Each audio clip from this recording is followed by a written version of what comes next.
Hello வணக்கம். Welcome to Kannana கண்ணே channel.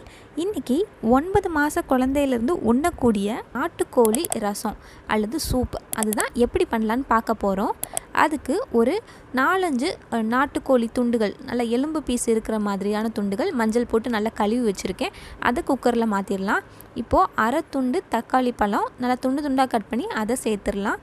அதுக்கப்புறம் 2 சின்ன வெங்காயம் துண்டு துண்டாக நறுக்குனது, அப்புறம் 1/4 ஸ்பூன் சீரகம், ஒரு 6-7 போல் முழு மிளகு சேர்த்துக்கலாம். இதோட கொஞ்சமாக மஞ்சள் தூள் சேர்த்துக்கலாம். ஒரு சின்ன துண்டு இஞ்சியும் ஒரு பல் பூண்டையும் நல்லா இடித்து அதுக்கப்புறம் அதை சேர்த்துடலாம். இதுக்கு பதிலாக நீங்கள் அரை ஸ்பூன் இஞ்சி பூண்டு பேஸ்ட்டு கூட சேர்க்கலாம். இப்போ நான் 1 கப் அளவு தண்ணி சேர்த்துருக்கேன். இந்த அளவு தண்ணி மத்தியானம் சாதத்தோடு மிக்ஸ் பண்ணி கொடுக்குறதுக்கும் அதுக்கப்புறம் சாயந்தரமாக சூப் மாதிரி கொடுக்குறதுக்கும் சரியாக இருக்கும். நீங்கள் உங்களுக்கு தேவையான அளவு தண்ணி ஊற்றிக்கோங்க. இப்போ இதை மூடி வச்சு நம்ம குக்கர் விசில் போட்டு ஒரு 6-7 விசில் வரைக்கும் இதை வேக வச்சிடலாம். இப்போ குக்கர் விசில் அடங்கினதுக்கப்புறமா இதை ஓப்பன் பண்ணி பார்க்கலாம். நல்லா தெளிவாக இருக்கிற அந்த சாறு இருக்குது இல்லையா, நம்ம அந்த சின்ன வெங்காய துண்டுகளோடு அந்த சாரை நம்ம ரைஸோடு நல்லா மிக்ஸ் பண்ணி கொடுக்கலாம்.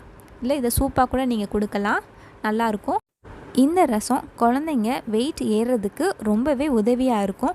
இது வாரத்தில் 1 முறை இல்லை 2 முறை நீங்கள் செஞ்சு கொடுக்கலாம். இப்போது குழந்தைக்குன்னு தனியாக நான் ரைஸ் செஞ்சு வச்சுருக்கேன், உப்பு சேர்க்காம. இதில் இந்த ரசத்தை ஊற்றி நல்லா மேஷ் பண்ணி எடுத்துடலாம்.